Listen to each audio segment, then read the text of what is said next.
Olá, meus amigos. Eu sou analista institucional com visão democrática. Meu compromisso pessoal é com a democracia. Bom dia, eu sou de Santa Cruz de Capibaribe e hoje são 3 de 6 de 2026. O título que eu trato hoje é assim: o governo pode gastar sem limites? Eu vou abrir um parênteses aqui, que nós vamos falar sobre, convido você a me ficar até o final, que nós vamos falar sobre questões de gasto público, né? O governo tem que ter responsabilidade com os gastos, porque o dinheiro é nosso, o dinheiro é do povo, não do governo, para sair gastando com o que ele quer.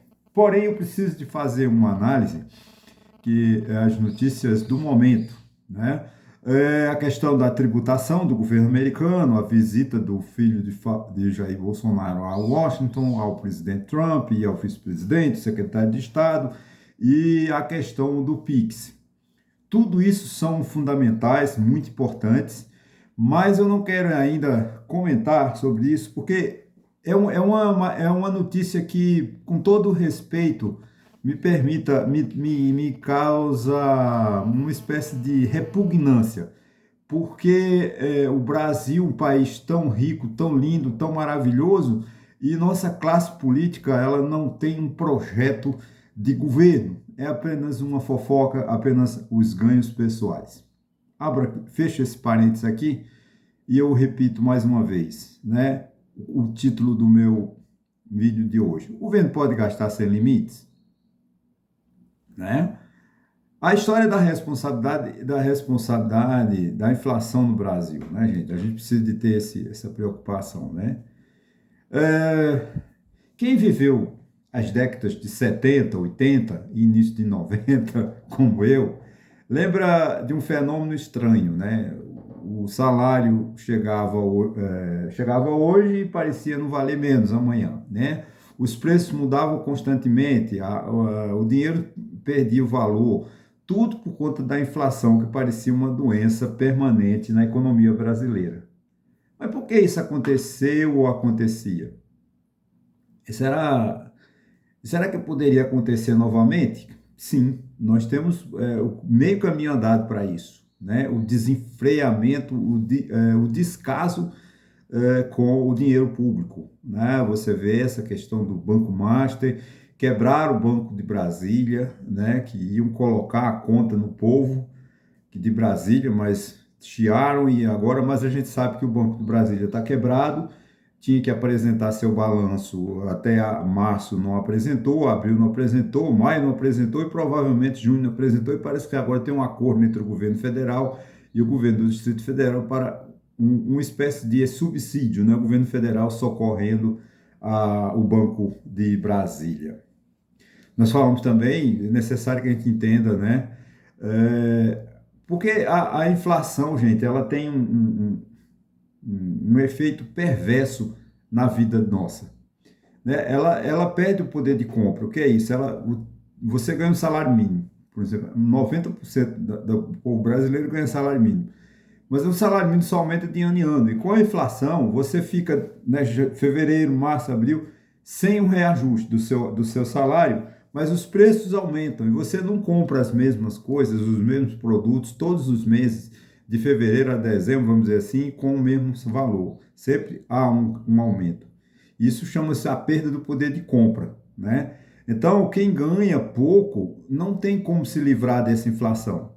A remarcação de preços é uma coisa constante, né? A insegurança econômica, porque quem vai investir num país como o nosso, quando a gente não sabe quem nos governa? Se o governo, um é contra os Estados Unidos, o outro quer entregar tudo aos Estados Unidos. O que falta para o Brasil? Eu não sei, sinceramente. Como eu falei que ela me causa ânsia, me causa mal-estar discutir essas questões, mas a gente não pode fugir, né? A inflação alta cria dificuldades para as famílias e para empresas, né?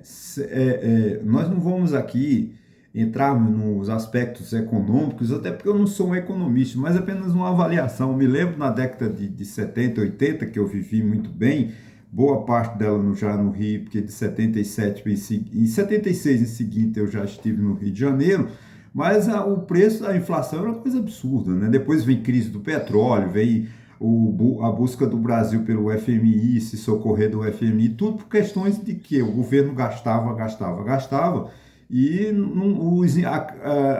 os impostos não acompanhavam o gasto, né? Porque quando a economia não cresce, não tem novos impostos, né? Para o governo viver numa situação boa, a economia precisa de crescer para gerar receita, que a receita do Estado é o imposto, né? Mas que infelizmente a gente está vendo que é uma situação muito difícil, né? Então, os problemas dos gastos públicos, né, gente? Vamos lá, esse é o mais grave, né, da situação, porque o crescimento das despesas públicas, o endividamento estatal, a dificuldade de controle, né, das contas públicas, né, contribuíram para essas sucessivas crises econômicas, né? Déficits monstruosos, o governo tem déficit, o governo gasta mais, sempre mais do que arrecada, o que gera o quê? Não vai sobrar para investimento. A dívida pública aumenta, nós pagamos um absurdo de juros, né? O crescimento dos gastos na emissão monetária, o governo emitia moeda assim a hora que quer, né? Aqui a inflação tornou-se, né, assim, um dos problemas nacionais, um dos maiores problemas nacionais, né? Em determinados períodos, gente, os preços subiam de forma acelerada, correndo salário, dificultando os investimentos, né? Eu me lembro que a gente entrava no supermercado, se você não colocasse logo os seus produtos na gôndola, não tirasse das gôndolas e botasse no seu carrinho, quando você chegava no caixa já era outro preço, já vinha o cara com a máquina, só vivia. A gente porque os preços aumentavam a cada minuto, né? A cada segundo os preços aumentavam, né? A estabilização econômica ela só veio ocorrer a partir de 94, porque o governo, nós saímos da ditadura militar, né, de 64 a janeiro de 85, quando Tancredo Neves ganhou a última eleição indireta, né, no Congresso Nacional, e em seguida faleceu, assumiu Sarney, mas Sarney foi abandonado, né, porque quando o presidente do MDB ganhou dos 27 estados, ele ganhou 22, ele podia ter feito, apoiado o governo Sarney, não estou defendendo Sarney, pelo amor de Deus, para ele fazer implementações, fazer ajustes no plano cruzado, mas o PMDB não deixou. Então o Sarney foi jogado depois que terminou as eleições, quando o MDB ganhou as eleições nos 22 estados da federação, o MDB abandonou Sarney com a oposição cruel do PT, que é um partido muito ruim na oposição, um partido feroz, partido sem ética, vamos dizer assim, que o PT foi o maior adversário do Brasil, né, durante o governo Sarney. Aí o término do governo Sarney com os planos plano cruzado, plano Bresser, plano Verão, já vem Collor, depois Collor é afastado. Aí vem Fernando Henrique Cardoso. O mundo já precisava de uma nova perspectiva, né? O Plano Real não foi um nascimento, uma criação genial da economia, dos economistas brasileiros. Claro que foi, porque ele foi uma formação, ele estudou, né? A equipe do Plano Real é formada pela PUC, mas esse movimento era um movimento mundial, de controle, já um controle dos gastos públicos. Então, quando Fernando Henrique assume, né, e vem o plano, junto com o Itamar Franco, nós temos que reconhecer isso, o esforço do Itamar Franco, né, a abertura, vamos dizer assim, de Itamar Franco, que permitiu que os economistas controlassem, e aí criasse o Plano Real. O Plano Real estabiliza a economia, né? Segura a inflação. Ele não fez o Plano Real não foi um plano imediatamente, ele foi paulatinamente, criou a URV, né? E todo dia desvalorizava o real, todo dia desvalorizava um pouco, tabelita, como a gente chamava, tabela, né, de URV. Eu sei que quando chegou em 2.718, 2.713, ou seja, para cada $1, a gente precisava de comprar R$3, dispor de R$3 para comprarmos $1. Mas a economia deslanchou. A partir de então, aí começa as descobertas, né? A redução da inflação tornou-se evidente, né? E uma necessidade de controlar os gastos públicos. Daí o mundo já vem reclamando essa questão da estabilização de moedas, redução de inflação, surgimento de novos desafios. Aí vem o nascimento da Lei de Responsabilidade Fiscal, que é uma lei, até hoje ela está em vigor e que trouxe uma grande ajuda, né, para o controle do gasto público no Brasil, né? A Lei de Responsabilidade Fiscal ela foi vamos dizer assim, um lamento do mundo, né? Uma exigência do mundo pedindo seriedade, né? Mas antes da Lei de Responsabilidade Fiscal, preciso frisar, as finanças públicas eram uma falta de respeito, né? Ninguém respeitava nada. Os governos estaduais emitiam moedas, títulos, né? Faltava planejamento. O Brizola quebrou o Banerj, Quércia quebrou o Banespa, enfim, né? É porque os governos iam se endividando. Aí teve que vir o governo de Fernando Henrique Cardoso estatizando os bancos, privatizando os bancos estaduais. Ficou, acho que só o Brasília e no Rio Grande do Sul, se eu não me engano. Acho que só tem 2 bancos estaduais hoje, no Rio Grande do Sul e Brasília, com o BRB. Então, essas fragilidades, porque vem a lei, com a necessidade desse controle fiscal, né, do controle do déficit público, porque a estabilização da moeda, da inflação, mostrou o descontrole, né, a falta de transparência, a falta de planejamento do governo, ou dos governos. Né? Então, a lei de responsabilidade fiscal ela vem amparando vamos dizer assim, tentando reparar esse desastre que era a administração pública brasileira. Aí ela vem ela tem a lei de responsabilidade fiscal, que eu não vou falar dela totalmente, mas ela tem uns pilares, umas sustentações, que é o planejamento, a transparência, o controle e a responsabilidade, né? Isso é muito importante para a economia brasileira. A lei de responsabilidade fiscal trouxe muita vantagem, né, para a administração pública. Talvez por causa dela surgiram tantas CPIs. O governo teve como instrumento de controle, né, a transparência, a exigência de publicidade, o controle de subsídios. Tudo isso ela vem, né, a responsabilidade do administrador, que não, era muito vaga, um decreto lá de 1976, 70, não me lembro agora, decreto municipal, né? Tudo isso veio, e essa lei de responsabilidade fiscal, ela vem trazendo novamente, trazendo para a economia brasileira uma forma de transparência da conta pública. Então, hoje não adianta mais o governo esconder, né? Porque uma hora vai aparecer. Você vê o prejuízo dos Correios, né? Não tem como mais o governo esconder o prejuízo dos Correios, porque a lei de responsabilidade fiscal exige a transparência, exige a publicidade.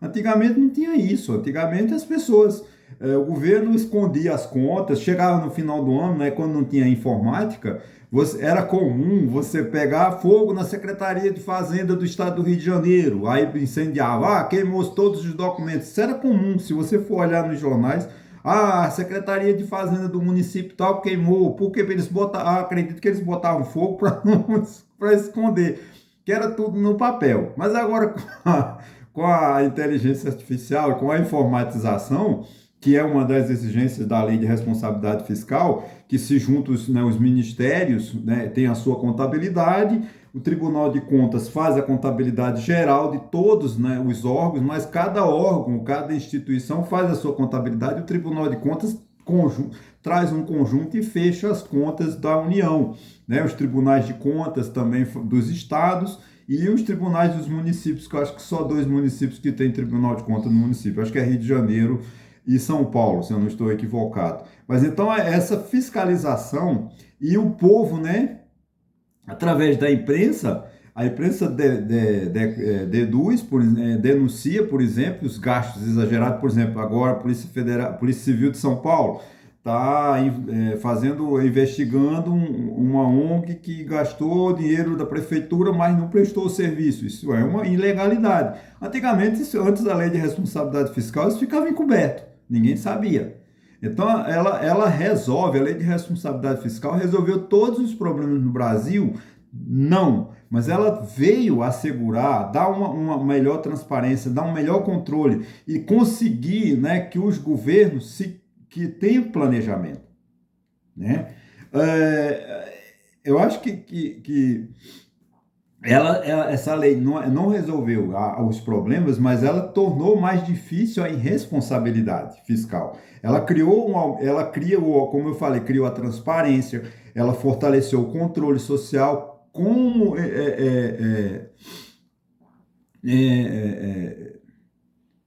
ontem mesmo, né, na coluna, se eu não me engano, no Globo, acho que era da Miriam Leitão que eu li, agora eu me esqueço, acho que ela diz assim, o crescimento das despesas foi forte no início de 2026, porém não apenas no governo federal, ou seja, todos os entes, né, os 5.569 municípios, 27 estados, mais a União, aumentaram suas despesas. Isso só é possível, essa denúncia de uma jornalista, de um jornal como o Globo, se eu não me engano, acho que é da Mira Leitão, essa informação.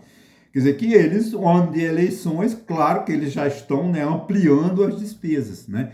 Provavelmente, quando chegar final do ano, a eleição já passou e o Lula já ganhou, ou o filho de Bolsonaro já ganhou, ou o Caiado já ganhou, sei lá quem, né? Pode ser, aparecer 1.000 candidatos ainda, e esconder isso e só em janeiro vem a conta para o povo pagar. Mas com a lei de responsabilidade fiscal, isso se tornou mais difícil. O administrador público está eficiente? Não, mas ele corre um sério risco de sofrer consequências fiscais, né? Se ele não controlar bem o gasto, se ele tornar, não tiver transparência, a gente tem que cobrar. Porque a função do administrador público, nós não temos que ter medo do administrador público, nem ter idolatria pelo administrador público, porque o administrador público ele é nosso empregado, ele foi eleito deputado, senador, governador, presidente da República, para trabalhar para nós durante 4 anos, ou durante 8 anos, no caso do senador. Nós não temos que temer o governador, nós não temos que temer o prefeito, nós não temos que temer o vereador, porque é eles que têm que ter temor e respeito para conosco. O vereador é nosso empregado. Pode ser que ele não goste que eu fale isso. O prefeito de Taquaritinga do Norte me odeia porque eu falo essas verdades. Eu não tenho culpa de uma ala política de Taquaritinga me odiar. Porque eu falo a verdade, o vereador não. Agora as pessoas idolatram, como estão idolatrando os filhos de Jair Bolsonaro, como estão idolatrando o Lula em alguns aspectos.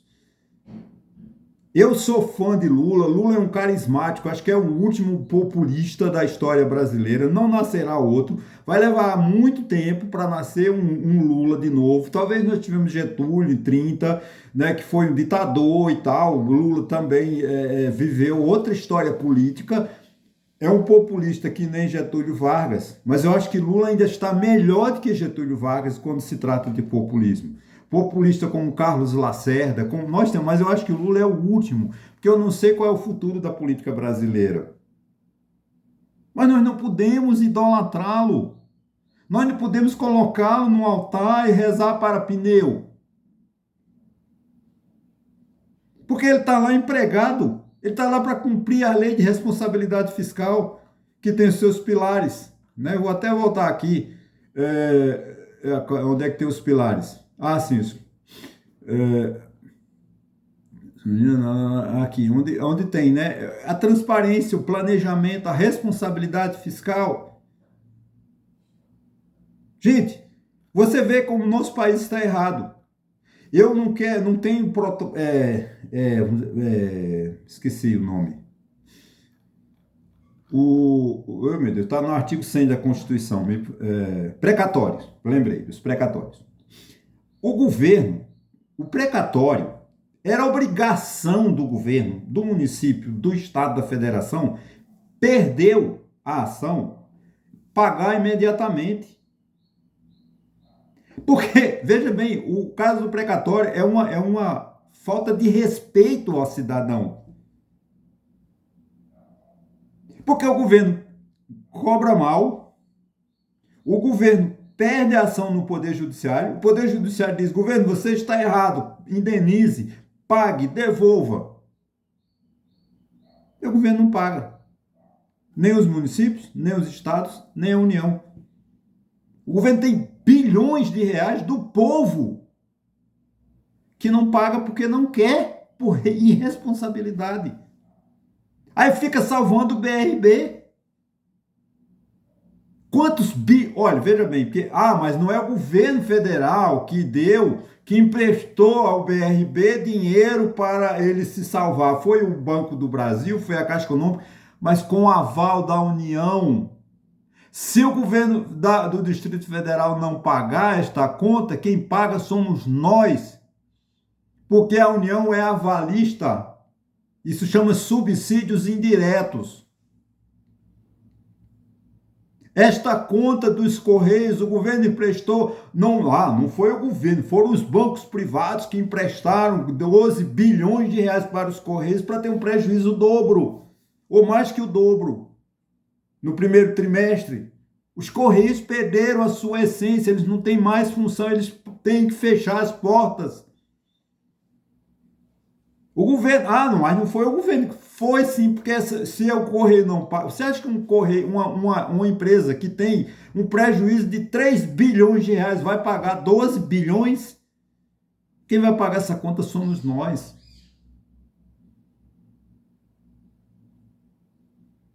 Então não adianta nós ficarmos aqui discutindo, discutimos o discurso do Flávio Bolsonaro, o discurso do Lula.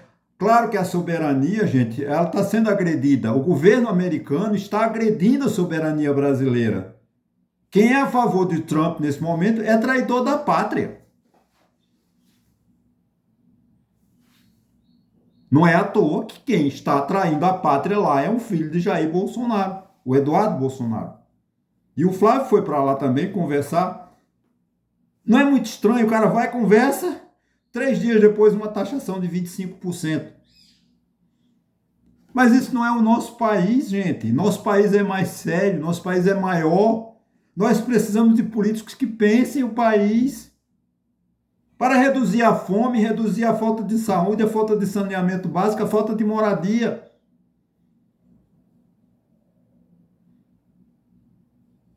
Mas a gente está iludido em fofocas. Na revista Tititi, na revista Fonfon, dos anos 40, 30, na revista Contigo, que era a sua revista de fofoca de novelas, a revista Capricho, que era uma revista para adolescentes aprender a namorar. Nós estamos vivendo disso. As redes sociais, tanta coisa boa nas redes sociais, mas a gente só vê fofoca dos filhos de Jair Bolsonaro e Lula, Jair Bolsonaro e Lula. O Brasil precisa sair dessa. Não importa, você está falando mal de Lula. Não estou falando mal de Lula, nem estou falando filho de Jair Bolsonaro. Não é isso, gente. É que o Brasil precisa ser discutido. O Brasil está sendo atacado violentamente pelos Estados Unidos e boa parte da elite apoiando. Ora, traidor, quem apoia Donald Trump hoje, as ideias de Trump no Brasil, é traidor da pátria. Essa é a grande verdade. Então, o Brasil não adianta dizer, a lei de responsabilidade fiscal é muito boa. Mas o problema ainda tem controle? Tem muito controle, mas falta honestidade dos políticos. Porque você vê, Jair Bolsonaro deu calote dos precatórios, não pagou. Agora o governo Lula está com um abacaxi para 2027 de bilhões de reais de precatórios que ele tem que pagar. O que eles vão acontecer? Quando terminar as eleições, eles vão mandar mais uma PEC, um projeto de emenda constitucional, e vão autorizar o Lula a não pagar os precatórios em 2027, 2028, ou o filho de Jair Bolsonaro, sei lá, o Caiado, ou quem quer que seja Zema, quem quer que seja eleito. E essa dívida é alimento, gente. Precatório é de alimento.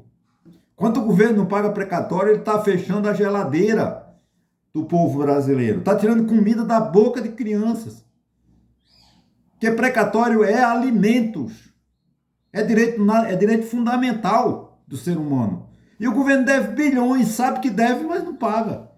Porque ele, para socorrer o Banco de Brasília, que não precisa, que privatize esse banco. Quebre o banco, feche o Banco de Brasília, mas não coloque dinheiro lá não, pelo amor de Deus. Ok, gente? Muito obrigado. Se você chegou até aqui, desculpa o meu desabafo, mas é isso que a gente precisa de compreender, né? O governo precisa de transparência, precisa de honestidade. A lei de responsabilidade fiscal é boa, é fundamental, mas não resolve tudo, porque a sociedade precisa de cobrar, precisa de exigir e precisa de sair dessas mentiras, dessas fofocas que eu já estou, não aguento mais, porque não se discute o país. Muito obrigado mais uma vez e até sexta-feira.